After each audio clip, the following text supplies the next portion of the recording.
Bom, boa noite a todos, bem-vindos a mais uma live do Celint.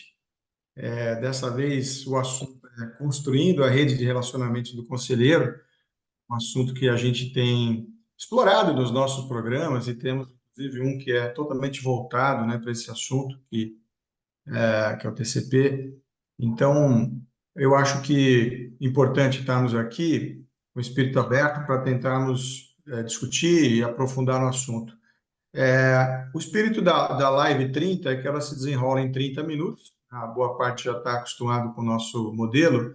Então, as perguntas, por favor, quem tiver, coloca no chat. Nós não vamos ter tempo de cada um formular sua própria pergunta, mas a gente vai levando essas perguntas conforme elas chegarem e vamos tentando costurar, né, para o palestrante poder trabalhar em cima. Nesse momento, eu passo a palavra ao Gustavo para ele se apresentar, né, ele que vai discorrer para nós sobre o tema. Gustavo.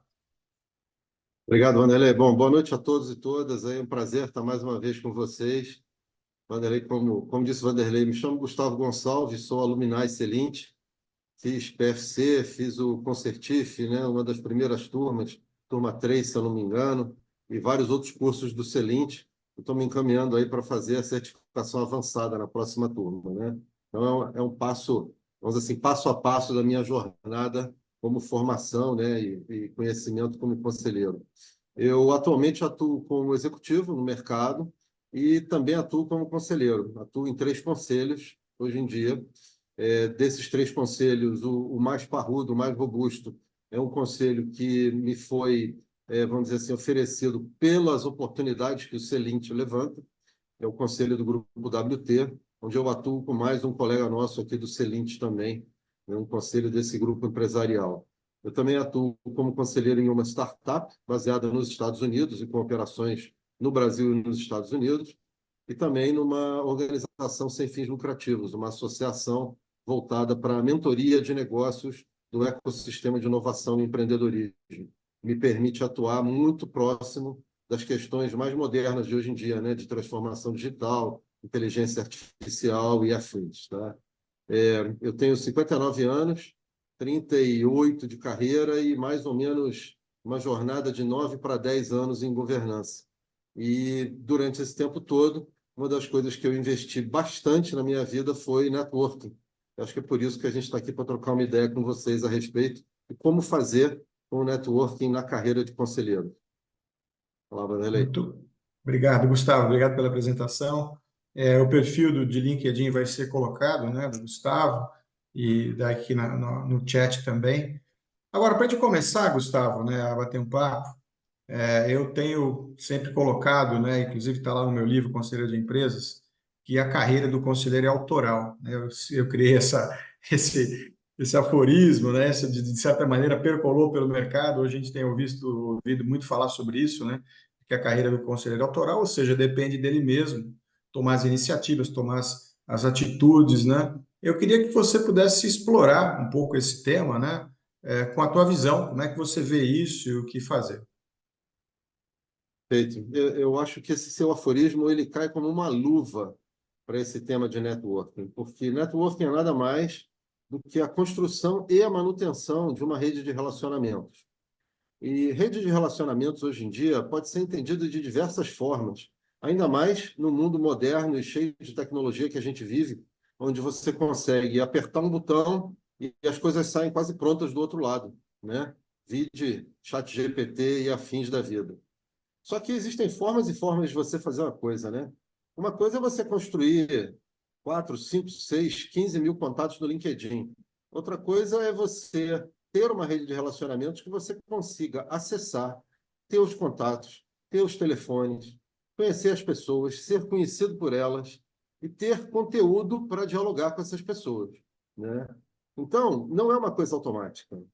É uma coisa que tem que ser feita por você próprio. E também não é uma coisa do dia para a noite. É um processo de networking. É um processo de construção de uma rede. Existem vários caminhos que a gente vai abordar aqui também, que não são mutuamente excludentes e que têm que ser construídos pelo próprio autor. Porque o trabalho de desenvolvimento de uma rede de relacionamentos passa exatamente por essa palavra-chave, que é relacionamentos. E se você não desenvolve relacionamentos, eles não vão acontecer do dia para a noite sem você fazer esforço nenhum, né? E o que a gente observa é que muitas vezes, eu diria na grande maioria das vezes, absoluta, a gente só atenta para essa rede de relacionamentos quando a gente precisa dela. E esse, para mim, é um dos pontos fundamentais para trocar com vocês aqui nesse bate-papo de hoje. E a gente tem que tratar da rede de relacionamentos quando a gente menos precisa dela, porque é mais fácil de construir ela de forma desinteressada e, principalmente, oferecendo alguma coisa com quem a gente quer se relacionar. E aí o retorno, a volta e a positividade nesse retorno é muito maior e a rede se torna muito mais consistente. A gente pode explorar isso um pouquinho mais na sequência aí da live. Muito bom, Gustavo. Obrigado aí pela introdução ao assunto, né? Acho que fica assim uma vontade de conhecer assim, um pouco mais, né? Quais são os tipos de networking que cabe para um conselheiro fazer? Como é que você traz aí de uma forma didática essas possibilidades de networking diferentes e que se complementam entre si? Perfeito. Eu posso afirmar aqui, com certeza, que no seu último livro você conseguiu cristalizar essa ideia de uma forma muito clara e muito didática, né? Separando os três tipos de networking que a gente pode fazer. Existem três tipos básicos, e existem diversas variações sobre o mesmo tema, mas se você fazer um filtro, um drop-down, ele acaba caindo nesses três tipos, né? Um dos principais tipos que nós costumamos nomear, e o Vanderlei deu nome a ele, é o cluster networking, né? O cluster, como o próprio nome diz, ele é um conjunto, né? Ele é um agregado. No processo de networking, o que pode ser considerado um cluster? Por exemplo, escolas de negócios, associações de profissionais, clubes, organizações tipo Rotary, aceleradoras de startup para quem atua no meio de inovação e empreendedorismo, investidores anjos e por aí vai, tá? Qualquer tipo de organização de pessoas ou até mesmo de empresas em que você possa, de alguma forma, fazer parte e, em participando das atividades daquela organização, você vir a conhecer pessoas que acabam reunindo assuntos em comum com você e com quem você começa a ter, a traçar e a tecer relacionamentos e vai construindo o seu networking através de um cluster, tá? Então, esse é um dos caminhos clássicos, você participar de um cluster, né, e tecer os seus relacionamentos por meio deste cluster. O outro meio, nomeado também pelo Vanderlei, é o Medium Network. O Medium por quê? Porque é um meio, né? É você chegar em alguém que, de alguma forma, te interessa conhecer ou tecer esse relacionamento por intermédio de uma terceira parte. Então, por exemplo, eu conheço o Vanderlei, e o Vanderlei, por sua vez, conhece outra pessoa que eu teria interesse em conhecer de uma forma desinteressada. Eu chego para o Vanderlei e falo, Vanderlei, eu tinha muita vontade de conhecer o fulano, o XYZ, bater um papo com ele de forma descompromissada. Será que você poderia me apresentar, fazer uma ponte, tal? Né? E aí vai. E como eu conheço o Vanderlei e já teci o meu relacionamento com o Vanderlei, ele, na grande maioria das vezes, vai se sentir à vontade para abrir as portas da rede de relacionamentos dele para mim, através desse Medium Network. Tá? Essa é uma forma muito eficaz, porque todos nós conhecemos gente que conhece gente. Na verdade, todo mundo diz, né, que no mundo a gente está separado dos 7 para 8 bilhões de habitantes do mundo por 7 graus de separação, né? Essa é uma tese que eu nunca tentei provar, mas é o que todo mundo fala. Então, se você explorar a pessoa que conhece alguém, que conhece alguém, que conhece alguém, que conhece alguém, essa história não tem fim, ela cresce exponencialmente, né? E é muito interessante, muito eficaz também. Medium Networking. E a terceira forma de você fazer isso é você fazer uma atividade focada, que é o chamado Focus Networking. O Focus Networking é você, de alguma forma, se aproximar de um indivíduo ou de uma organização, né, e conseguir, através dos seus próprios contatos, chegar nessa pessoa. Pode ser alguém do seu LinkedIn, que você conectou, mas, na verdade, nunca teve a oportunidade de conversar. Pode ser alguém da sua rede social, que é um primo da sua mulher, ou uma pessoa da família, ou um amigo que tem uma indústria que é primo da sua prima, né? E aí entra o medium networking também, mas você vai diretamente até aquela pessoa e faz um focus networking, normalmente tendo que fazer um dever de casa antes para abordar aquela pessoa com uma conversa que seja uma conversa interessante. né? Porque nos 15 primeiros segundos é que você consegue, na verdade, captar a atenção do seu interlocutor e se mostrar uma parte interessante para ele também, para você captar a sua audiência, tá? Então, recapitulando, cluster networking, associações, clubes, entidades, associações, medium networking, por meio de outras pessoas ou outras entidades, e o focus networking, quando você vai diretamente em contato com alguém e procura desenvolver esse relacionamento. Essas são as 3 grandes áreas que você poderia organizar na sua cabeça em que você poderia atuar desenvolvendo a sua rede de relacionamento. E elas não são mutuamente excludentes, tá? Elas todas podem ser desenvolvidas em paralelo e, na verdade, chega a um ponto do crescimento da sua rede que elas acabam se entrecruzando naturalmente, tá? Mas, para fins didáticos, é interessante separar elas, cluster, medium e focus, para a gente organizar as nossas ideias, tá?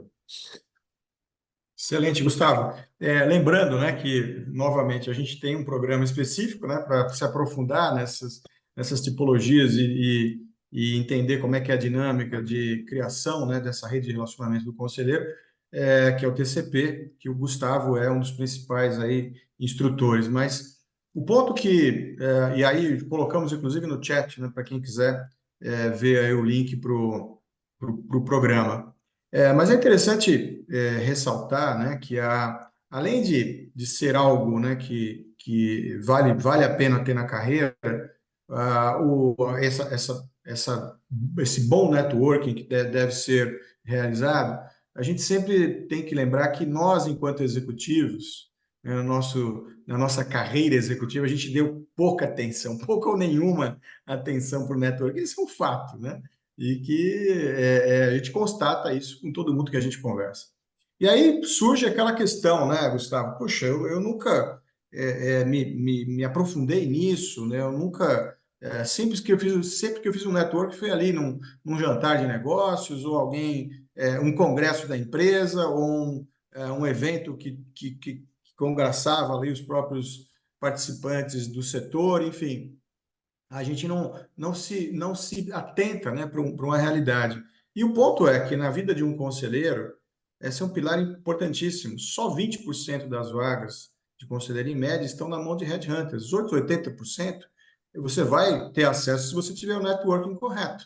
Então, Gustavo, a pergunta né, nós precisamos desenvolver isso a partir do zero, praticamente, porque a gente não aprendeu isso enquanto executivo. Como é que faz? Exige muito?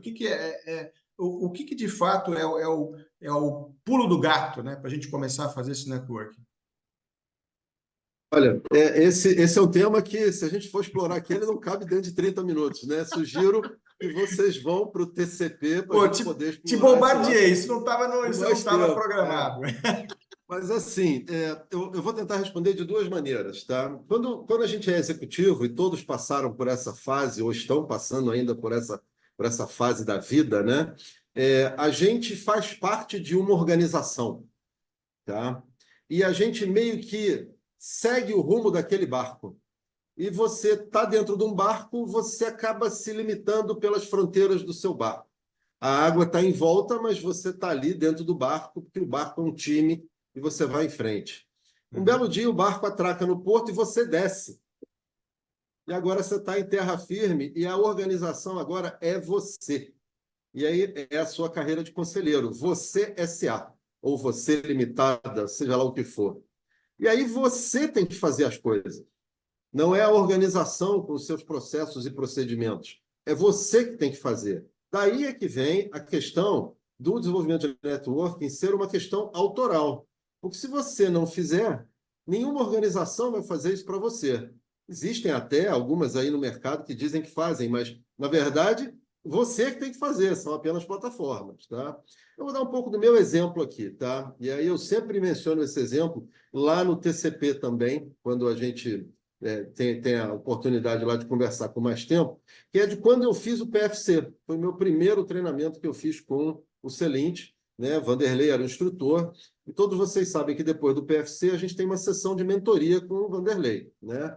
Muito bem. Fui eu lá para a minha sessão de mentoria, com o dever de casa que o Vanderlei tinha pedido para eu fazer, que era, Gustavo, identifique os seus gaps, os seus pontos fracos, que são as suas áreas de desenvolvimento futuro, e identifique uma forma de você desenvolver os próximos passos que você vai dar no networking, né? Bom, os próximos passos que eu propus dar na minha carreira de networking se transformaram ao redor do tempo nesse bate-papo que a gente está tendo aqui hoje e no próprio conteúdo do curso TCP. Então, mais uma vez, convido todos lá a testemunharem.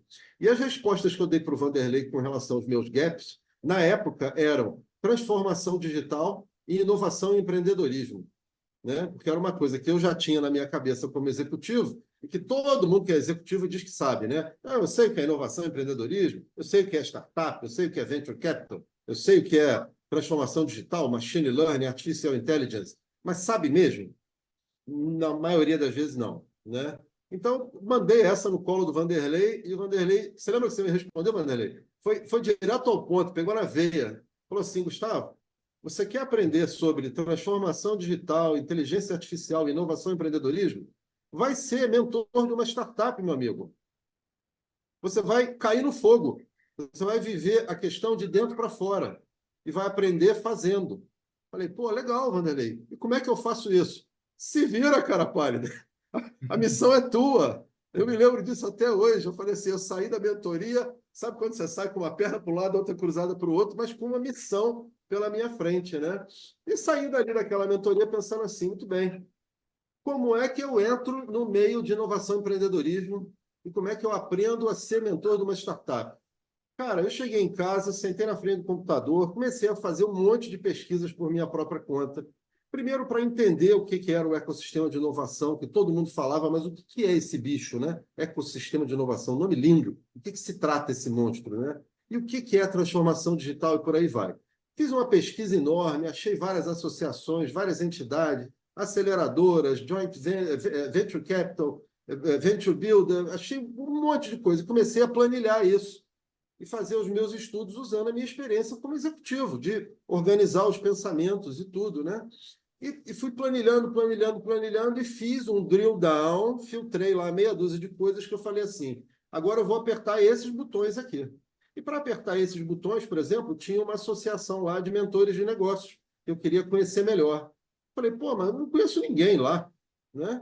Pô, mas eu entrei no meu LinkedIn, baixei a lista de contatos do meu LinkedIn. Para quem não sabe, dá para você fazer isso. Se você tem um LinkedIn Premium, você consegue baixar a sua lista de contatos inteira, com todos os cargos, funções, telefones, e-mails, com tudo. E comecei a fazer uma planilha e filtrar as pessoas. Não, para minha surpresa, comecei a achar gente que conhecia gente na Bimen, que foi essa associação no qual eu acabei me juntando, fazendo networking, medium networking. Eu falei com fulano, que por sua vez me apresentou a Beltrano, que me apresentou a Cicrano, que me apresentou ao então presidente da Abimem. Eu fui bater um papo com ele e acabei entrando como associado da Abimem. 8 meses depois, eu estava mentorando startup. 11 meses depois, eu descobri que a própria Abimem estava com um grupo de trabalho interno para constituir, botar de pé o seu conselho consultivo, que existia no estatuto, mas nunca tinha sido colocado de pé.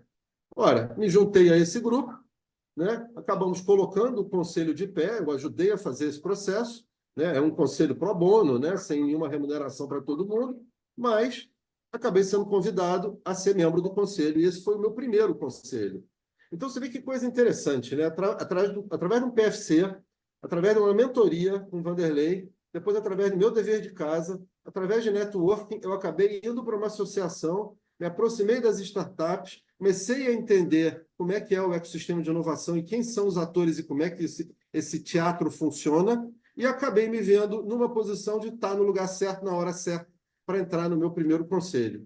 Hoje em dia, eu sou, depois de 3 anos já nesse conselho, fui eleito agora em abril passado presidente desse conselho, depois de ter passado 3 anos como secretário do conselho. E foi uma decisão minha, uma opção minha, para justamente aprender as manhas do funcionamento das entranhas do conselho, de como é que ele funciona. Então, eu acho que esse depoimento diz um pouco para vocês como é que tem que fazer. Não tem outro jeito, gente. Tem que arregaçar as mangas, tá? Processo autoral. Volto a dizer e repetindo as palavras do Vanderlei. Você tem que sentar, fazer o seu dever de casa. Tenho certeza que cada um de vocês aqui conhece gente pra caramba, e não é gente só no LinkedIn, nas redes sociais, não. É na família, é nos amigos dos amigos, é no clube, é no jantar de negócios, é na pedalada do final de semana, é na academia, é onde você for, você conhece gente. E você vai se surpreender se você começar a conversar com essas pessoas de forma desinteressada, né? Tipo assim, e aí, o que você anda fazendo da vida? Me conta um pouco sobre o que você faz. A pessoa, naturalmente, depois pergunta também para você, e você, o que você faz? E você fala o que você faz. Pô, é mesmo? Também tem um primo que é conselheiro. Pô, ele trabalha no conselho da empresa XYZ. Que legal! Será que eu poderia conversar com o teu primo para trocar uma ideia, né? A gente trocar impressões e por aí vai, gente. Agora, você tem que ter esse desembaraço e essa disposição de abrir as coisas. É você que tem que dar o pontapé inicial para fazer com que as portas se abram para você. Tá? Então, esse é um processo que ele vai ser único para cada um de nós. Não dá para fazer copy-paste. Tá? Você tem algumas ferramentas, você tem alguns meios, você tem o toolkit, você tem aí os tipos de networking que a gente já falou hoje como uma orientação, um guideline inicial, mas depois que você dá start nessa máquina, a história é sua e é você que tem que conduzir. Tá? Então, essa é a minha recomendação, é que vocês arregassem as mangas e vençam a barreira do eu não sei fazer e encarem essa barreira como eu nunca fiz e agora vou aprender a fazer. E vou aprender a fazer errando e acertando, e usando o erro como forma de aprendizado para corrigir da próxima vez e transformar isso num círculo virtuoso. Vocês vão ficar surpresos de como isso pode ser extremamente enriquecedor para vocês. Não só na esfera de trabalho, executivo, conselhos, mas até na esfera pessoal mesmo. A quantidade de pessoa que eu já tive a oportunidade de ajudar e a quantidade de pessoas que já teve a oportunidade de me ajudar, tanto na esfera profissional quanto pessoal, é enorme. E isso traz um prazer, uma recompensa para a gente de vida monumental, que não tem preço, tá, gente? Excelente, Gustavo. Só uma coincidência da vida, né? Hoje tem uma pessoa que fez uma das primeiras turmas do PFC, uma pessoa muito disciplinada, né? Que sempre entendeu essa necessidade de aprender a fazer networking. E hoje eu tive a notícia que ela está no quarto conselho, que ela conseguiu depois de ter passado, quando começou a fazer o PFC, estava no zero. O primeiro conselho que ela conseguiu foi uma indicação minha no passado, que eu estava com um conselho para indicar para uma pessoa. O Celente ainda não fazia os processos de seleção como faz hoje. Acabei indicando, ela foi para esse conselho. Depois, o segundo conselho foi um headhunter. O terceiro conselho foi um processo de seleção do próprio Celente, ela entrou. E agora o quarto conselho, olha que coisa legal, vem do networking do Celente. Um participante de um curso, né, que fizeram comum, do próprio Celente, que acabou virando presidente do conselho, como você, né, Gustavo, de um conselho, e que depois procurou essa pessoa para indicá-la. E agora, neste dia de hoje, eu soube que começou nesse conselho onde esse também ex-aluno é presidente. Então, é isso. Nós precisamos estar abertos, né, para fazer esses contatos, para poder estar onde estão outros conselheiros, né? Acho que o ponto é esse também, né? O principal network que a gente faz é estar conversando e tendo contato com outros conselheiros. Mas tem alguns comentários aqui, Gustavo, interessantes, né? O próprio Luciano, né, colocou aqui um depoimento. Olha, nós, no meu TCP, no curso que ele fez TCP junto aí com o Celente, tivemos vários testemunhos de empresários que só conseguiam pessoas da própria bolha. É interessante, né? Como o próprio empresário fica restrito ali ao seu circuito e não abrange mais, né? E É. aqui o Ricardo Gazeta compartilhou, né, a experiência dele, que de duas empresas que ele faz hoje parte do conselho, ele foi mentor na fase de startup de ambas. Então, corroborando aí o que você disse, Gustavo. Mas indo mais a fundo aí, né, o que você diria dos do's and don'ts, né? O que fazer e o que não fazer para poder ter um bom networking? Não, legal. Eu acho que isso também é uma pergunta que sempre vem à tona. Do's and don'ts, né? O primeiro do que eu diria é justamente o que eu já comentei, arregaçar as mangas e fazer, tá? E para perder, às vezes a pessoa vamos dizer assim, ela não tem o desembaraço, né, de fazer essas coisas, ela tem que vencer esse desembaraço. Eu sempre recomendo que ela procure fazer um trabalho, um dever de casa, filmando a si mesma, tá? Procura posicionar o celular numa posição em que, se você estivesse conversando com uma pessoa assim, né, o celular filmando daqui, e tenta desenvolver uma conversa como se você encontrasse alguém no elevador, como se você esbarrasse com uma pessoa na rua, ou como se você encontrasse um velho conhecido no clube, coisas do gênero. Ô, fulano, como vai? Tudo bem? Quanto tempo? Que a gente não fala, o que você anda fazendo da vida e tal, papapá. E se filme fazendo isso, tá? Você vai rir durante um tempo, porque você vai ver que as primeiras filmagens vão sair completamente artificiais, e não é você, tá? Mas depois de algum tempo de você exercitando isso, você vai começar a perceber que você consegue desenvolver um discurso com naturalidade. É o famoso elevator pitch, né? Aquela oportunidade de você encontrar alguém no elevador e contar sobre você e fazer um update em 10, 15 segundos. Tá? Você tem que ser capaz de falar sobre você em 10, 15 segundos, a ponto de gerar o interesse do seu interlocutor de querer saber mais sobre você. Então, desenvolvam esse pitch de 15 segundos de vocês mesmos. Escrevam alguma coisa, gravem um vídeo, tentem colocar isso em palavras e exercitem isso. Esse é o primeiro grande do que eu recomendo. O primeiro grande don't que eu recomendo é não tentar fazer isso de forma automatizada, via chat GPT. Tá? O ChatGPT, apesar dele ser muito customizado, ele vai dar basicamente as mesmas respostas para as mesmas perguntas. E você vai sair pasteurizado como todo mundo que usar o ChatGPT. E esse é um processo seu, que tem que refletir você próprio. E se quem está do outro lado ouvindo você falar, sentir que você está agindo e falando um discurso igual uma máquina, é igual receber uma ligação dessas de robô, né? Olá, boa tarde. Gostaria dele apresentar. Não sei... Gente, não cola, a gente desliga na hora, né? E você tem que ser autêntico, tá? Então, sejam autênticos, não sejam copy-paste de outras pessoas repetindo fórmulas pré-determinadas. Esse é um don't que eu assim risco veementemente, tá? Um terceiro do que eu diria é o seguinte, gente, pega alguma pessoa que seja mais próxima de você, tá? E pede ajuda. Literalmente, pede ajuda. Fala assim, fulano, estou precisando exercitar o meu networking. E pede para essa pessoa atuar com você como interlocutor. Pede para ela te dar um feedback honesto de você se apresentando, fazendo o seu pitch de 15 segundos, por exemplo, e essa pessoa te dizendo assim, ó, ficou legal, gostei, fiquei curioso. Ou então, ó, não colou. Te dá um feedback. Eu acho que isso é uma pessoa em quem você confie e pode te dar um feedback honesto, tá? Então, pedir ajuda àquelas pessoas a quem você tem por perto é sempre um recurso muito interessante também na linha de do's, tá? E mais uma vez, eu poderia falar aqui de mais um monte de do's and don'ts, mas eu vou resumir isso aqui Tempo porque a gente está restrito. chegando perto do final, né? E assim, sejam autorais, façam o seu dever de casa, não tentem fazer uma coisa pasteurizada via chat GPT, porque não cola, tem vida curta, tá, gente? E a credibilidade e a reputação é a de cada um de nós, que a gente tem que cuidar numa conversa franca e honesta com cada interlocutor que a gente tiver, tá? Uma coisa importante, né, que a gente sempre cita, onde que eu começo a fazer o networking, né? E o começo, ele está muito próximo de nós. São as pessoas com que a gente trabalhou, com que a gente conviveu, fornecedores, clientes que fizeram uma grande amizade. Mas principalmente, eu sempre insisto nisso. Como eu dei esse exemplo agora, né, dessa pessoa que está em 4 conselhos, já entrou em 4 conselhos, o networking com outros conselheiros. Então, no caso dessa pessoa, 50% das vagas que ela conseguiu foram indicadas por conselheiros, né? Outra veio pelo Selite e a outra pelo Red Hunter. Então, o que nós precisamos fazer de fato, né, Gustavo, depois eu queria que você concluísse, né, a fala reforçando esse aspecto, é a gente estar em contato conosco mesmo, ali com o nosso grupo. Não perca a Uhum. oportunidade, por exemplo, em outubro, nós vamos ter dia 26 de outubro, o Fórum de Conselheiros, Fórum de Governança do Selite, o quinto fórum.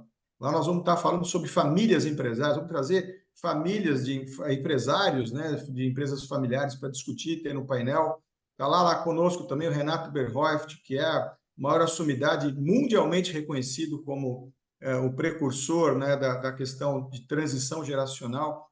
Então, ali é o momento que nós vamos ter mais de 200 pessoas, conselheiros, troca cartão, vai bater um papo, almoço, café, enfim. Não é por aí, Gustavo? O que você acha? Sem dúvida, sem dúvida. Eu acho assim, é muito fácil a gente encarar esse tipo de evento como é mais um evento institucional que é importante eu ir porque eu tenho que estar presente. Não, não é isso não, gente. Na verdade, é uma baita oportunidade para você expandir e manter o seu network. Porque a dificuldade, gente, grande não é expandir o networking, não, tá? Vou ser sincero para vocês. A dificuldade é manter ele vivo e ativo. Porque chega uma hora que o seu network cresce de tal forma que não é viável você querer ficar mantendo contato com todo mundo ao mesmo tempo.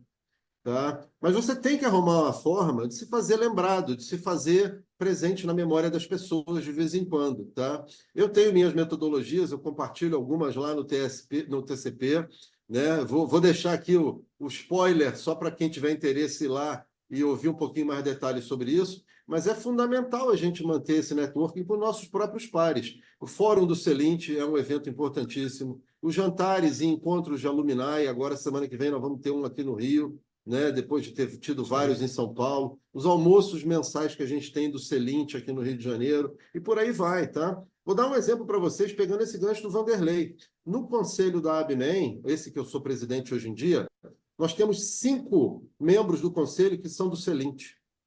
Eu, inclusive. Eu e mais 4. Ou E seja, a uma gente... indicação cruzada, né? Uma indicação cruzada. A gente abriu vagas, tá? A gente abriu vagas, a gente foi ao mercado, a gente convocou o Celint, a gente convocou várias outras escolas e vamos dizer assim, entidades para sugerirem conselheiros. Fizemos um processo seletivo que passou por entrevistas. Inclusive, eu me abstive dessas entrevistas, porque eu conhecia a maioria dos candidatos, tá? E não para minha surpresa, os candidatos que ficaram no final, a dúzia de candidatos que ficou para o final, dos 12, 8 ou 9 eram alumni Celint, e acabamos selecionando 5 celintianos por causa do preparo, da condição, da formação de cada um deles. Tá? Então, é importante manter esse network com nossos pares, porque de onde a gente menos espera, surge uma oportunidade que pode ser benéfica para a gente, ou surge uma oportunidade para você ser benéfico para alguém. E aí que eu digo, faça de forma desinteressada, que o mundo é redondo e gira. Se você ajuda primeiro, a pessoa vai ter mais boa vontade de te ajudar e colaborar contigo no futuro. Então, pratiquem também isso. Né? É que nem o movimento social. Né? Pratiquem o networking de forma desinteressada, porque depois ele volta para você de forma positiva. Tá? Então, é muito bom. Estimula isso aí. Excelente, Gustavo. Foi ótimo o nosso bate-papo aqui hoje.